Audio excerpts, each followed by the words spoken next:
Hallelujah, good morning. हमारे प्रभु यीशु मसीह के मधुर नाम में आप सबको जय मसीह की। उठ गए हैं? क्या आप प्रभु के वचनों को सुनने के लिए तैयार हैं? आइए प्रार्थना से शुरू करें। पवित्र पिता, आपका धन्यवाद, एक और नया दिन आपने हमें दिखाया। आपकी स्तुति करते हुए आपकी उस धीमी आवाज को सुनकर अंत तक आपकी इच्छा के अनुसार जीवन बिताने में आपकी कृपा आप हम में से हर एक को प्रदान करें। यीशु के नाम से प्रार्थना मांगते हैं, आमीन। जी हां, अगर आज आप ठीक हैं काफी नहीं, आज अच्छे विश्वासी हैं काफी नहीं, आज मैं विश्वास के साथ बढ़ता जा रहा हूं, आज मैं प्रभु के लिए बहुत कुछ करता हूं कहना काफी नहीं। अंत तक विश्वास योग्य रहने वाला है, बचाया जाएगा। मृत्यु तक विश्वास योग्य रह, तब तो जीवन के मुकुट को पाएगा। हम इस्राएल के राजाओं पर चर्चा करते आ रहे हैं, तो आज हम चर्चा करेंगे राजा आसा के जीवन से। वचन में देखिएगा, दूसरे इतिहास की पुस्तक 14वां अध्याय पहली आयत में अगर हम देखें, अबिया की मृत्यु हो जाती है और फिर अबिया की मृत्यु के बाद उसका जो पुत्र था आसा, वो राजा बनता है। राजा बनने के बाद आसा अबिया की तरह या यरोबाम की तरह नहीं, बल्कि अपने दादा दाऊद की तरह परमेश्वर से प्रेम करते हुए राज्य को आगे बढ़ाता है। उस दौरान जो पराये देवी देवताओं की वेदियां थी उसे तोड़ता है, परमेश्वर को खोजते हुए, व्यवस्था को मानते हुए, पूरे देश को परमेश्वर की ओर ले जाते हुए अपने शासन को आगे बढ़ाने की इच्छा रखता था। परमेश्वर को खोजता है। यहूदा और इस्राएल के राजाओं के बीच हमेशा युद्ध हुआ करता था ना, तो यहां पर 10 लाख की एक भारी भरकम सेना लेकर जेरह नाम का एक कुशी आसा के विरुद्ध आ खड़ा होता है। तब आसा क्या करता है? सामने से आने वाली बड़ी भारी भरकम सेना का यह सामना नहीं कर सकता, इस बात को जानकर आसा परमेश्वर की शरण में जाता है। जब हम ऐसे संघर्षों का सामना करते हैं जो हमारी ताकत से बाहर है, जहां हम असमर्थ महसूस करते हैं, जब हमारे शत्रुओं का हम पर डंका बज रहा होता है, जब वे हम पर हावी हो रहे होते हैं, उस दौरान रणनीतियां बनाने के बजाय अगर हम प्रभु पर आश्रित हो जाएं, चमत्कारिक विजय को देखने पाएंगे। मैं हमेशा कहता हूं ना, प्रार्थना, विनती प्रार्थना।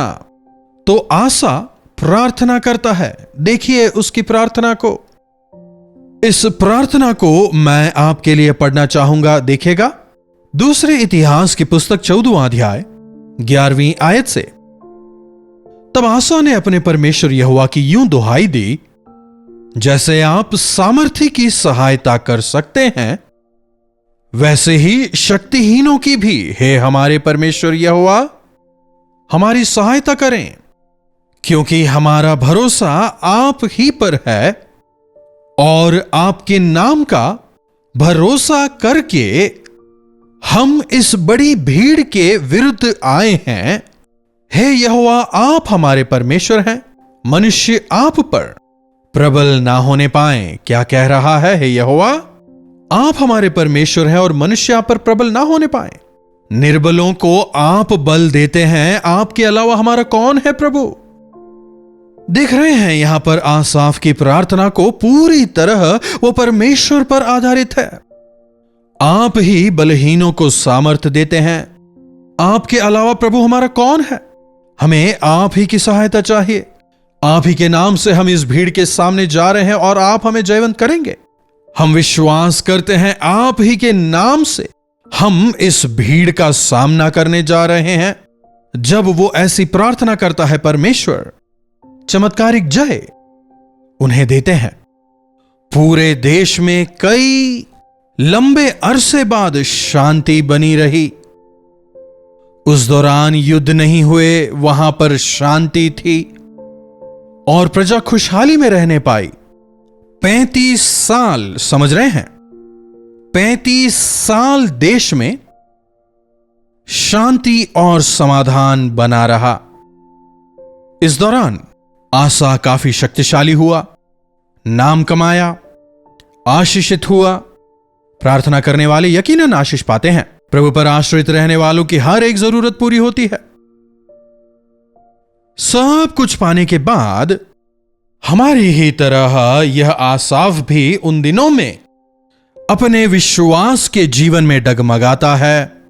परमेश्वर पर भरोसा रखने से ज्यादा जो नाम और पैसा उसने कमाया था उस पर, जो लोग साथ में थे उन पर, उसके जो सहायक वगैरह थे उन पर निर्भर होना शुरू होता है। मनुष्य क्या कर सकते हैं? प्रार्थना करने वाला व्यक्ति है यह। एक बार फिर से 35 साल बाद 36वें बरस में इस्राएल का जो राजा था बाशा, जब युद्ध करने के लिए आता है तो वो दोबारा से प्रार्थना कर सकता था ना। दोबारा परमेश्वर के सामने जाकर प्रार्थना करने के बजाय आसा परमेश्वर पर निर्भर होने के बजाय वो सीरिया के राजा पर निर्भर होता है। दमिश्क के राजा के साथ संधि करता है। मंदिर के अंदर जो सोने चांदी और महंगी चीजें थी ना, जो सुलेमान के समय में रखी गई थी, उन तमाम बहुमूल्य चीजों को राजा को देता है और उस सीरिया के राजा से एक संधि करता है कि तू जब कभी ये इस्राएल के राजा हम पर हमला बोलेंगे तो तू हमारी मदद करेगा। सीरिया का राजा, समझ रहे हैं, दमिश्क का राजा। हम भी ऐसे ही हैं ना, हम भी यही करते हैं। हमें लगता है कि पैसा है तो सब कुछ है, पैसा है तो हम किसी को भी खरीद सकते हैं। परमेश्वर पर निर्भर होने के बजाय पैसों पर निर्भर होना चाहते हैं। शैतान का सामना करो, वो तुम्हारे सामने से भाग जाएगा। इस वचन पर भरोसा करने के बजाय उसी से समझौता कर बैठते हैं। बच्चों से मेहनत करके पढ़ने को कहिए, इसके बजाय बच्चों के प्रमोशन के लिए, उनके अच्छे भविष्य के लिए गलत सर्टिफिकेट्स, गलत मार्कशीट्स, गलत तरीकों से सीट्स वगैरह लेने का प्रयास बिल्कुल ना करें। एक जमाने में एजुकेशन और हेल्थ केयर जो सेवा हुआ करती थी, आज इनसे बड़ा बिजनेस और कुछ नहीं है। आज देखिए हर एक जगह घूसखोरी, धोखेबाजी। प्रभु पर निर्भर होकर मेहनत करने वाले परमेश्वर से आशीष पाते हैं, लेकिन मनुष्यों की सहायता से ऊपर पहुंचने वाले तुरंत ऊंचे पोजीशंस पर पहुंच जरूर जाते हैं। जितनी जल्दी वे ऊपर गए उतनी ही जल्दी नीचे भी आते हैं। मनुष्यों पर भरोसा रखने से यहोवा पर भरोसा रखना उत्तम है। तो ये आसा एक समय जो कि परमेश्वर पर निर्भर था, आज परमेश्वर को नहीं मनुष्य को खोज रहा है। देखिए, जब जीवन में संघर्ष और समस्याएं नहीं होते तब हम आसानी से भटक जाते हैं, प्रभु से दूर हो जाते हैं। इस बात को समझते हुए, जिस प्रकार दाऊद कहता है दुख भोगना मेरे लिए भलाई है, क्यों ना हम भी उस दौरान प्रभु में आनंदित हों। चलिए, जैसे भी हो, अंततः युद्ध खत्म होता है, लेकिन परमेश्वर दुखी होते हैं, वे खेदित होते हैं और तब परमेश्वर अपने भविष्यवक्ता को भेजते हैं। हनानी भविष्यवक्ता आता है और देखिए वो क्या कह रहा है। दूसरे इतिहास की पुस्तक उसका 16वां अध्याय और उसकी 7वीं आयत। उस समय हनानी दर्शी यहूदा के राजा आसा के पास जाकर कहने लगा, तूने जो अपने परमेश्वर यहोवा पर भरोसा नहीं रखा, वरन अराम के राजा ही पर भरोसा रखा है, इसलिए अराम के राजा की सेना तेरे हाथ से बच गई। क्या कुशियों और लुबियों की सेना बड़ी ना थी, और उसमें क्या बहुत ही रथ और सवार ना थे? तो भी तूने यहोवा पर भरोसा रखा था, इस कारण उन्होंने उन्हें तेरे हाथ में कर दिया। तूने गलती की है, तूने परमेश्वर पर भरोसा नहीं रखा। जब हनानी भविष्यवक्ता आकर कहता है, देखिए गलती किसी से भी हो सकती है, मनुष्यों से गलती होना सहज है। कई बार इंसान भटक जाते हैं, लेकिन जो परमेश्वर के चलाए चलते हैं, जिन्हें परमेश्वर चिताते हैं, वे धन्य हैं। प्रभु जिनसे प्रेम करते हैं उन्हें वे डांटते हैं। इसलिए यहां पर परमेश्वर अपने भविष्यवक्ता के द्वारा आसा को चिता रहे हैं, तूने गलत किया है। तूने अराम के राजा पर भरोसा रखा, तूने मुझ पर भरोसा नहीं रखा। समझ रहे हैं? तूने परमेश्वर यहोवा पर भरोसा नहीं रखा, वरन अराम के राजा पर भरोसा रखा।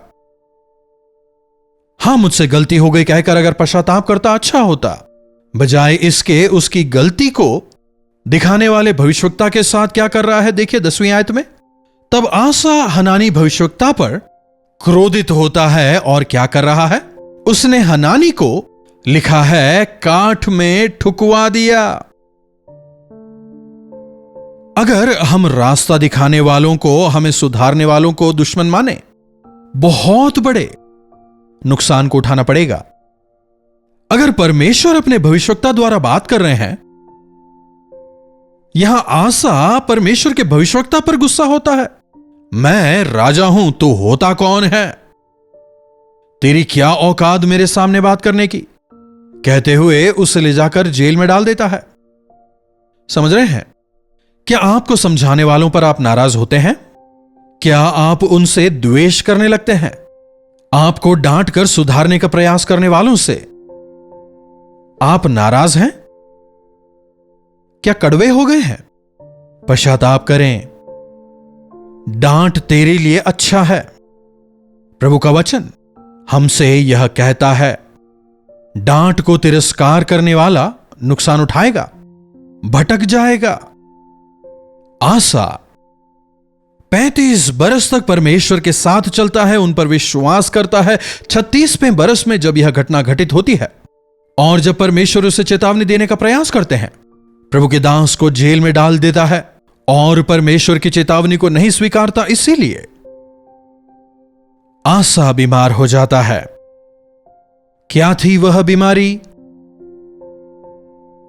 12वीं आयत देखिए, अपने राज्य के 29वें बरस में आसा को पांव का रोग हुआ और वह रोग अत्यंत बढ़ गया। कहां हुआ उसे वह रोग? पांव में, उसके पैरों पर। शायद कोई फोड़ा फुंसी, उसके पैर पर शायद चोट, शायद उस घाव से खून निकल रहा होगा। क्या हो रहा है बताइए? चेहरा सब ठीक है, सारे अंग ठीक ठाक हैं। पैरों में मतलब तलवों पर, अगर तलवे पर चोट लग जाए तो वो कैसे चल पाएगा? क्या वो अपने आप चलने पाएगा? हमेशा किसी न किसी को उसकी मदद करनी पड़ेगी। जब मैं तेरे बोझ को उठाने को तैयार था, पर तू मनुष्यों के पीछे गया, इसलिए अब जिंदगी भर तुझे मनुष्य ही उठाएंगे। उसके पैरों में रोग हुआ और रोग काफी बढ़ गया, शायद फोड़ा फुंसी, घाव। उस दर्द के बीच में भी, उस बीमारी के बीच में भी अगर प्रभु को पुकारा होता, प्रभु मुझे क्षमा करें, आपको छोड़कर मैं मनुष्यों के पीछे चला गया, मुझ पर दया करें, मुझे क्षमा करें, अगर पुकारा होता प्रभु दया करते। जब आपके सामने कोई बीमारी आती है, तकलीफ आती है, क्या उसके कारण को समझकर आप पश्चाताप करते हैं या नहीं?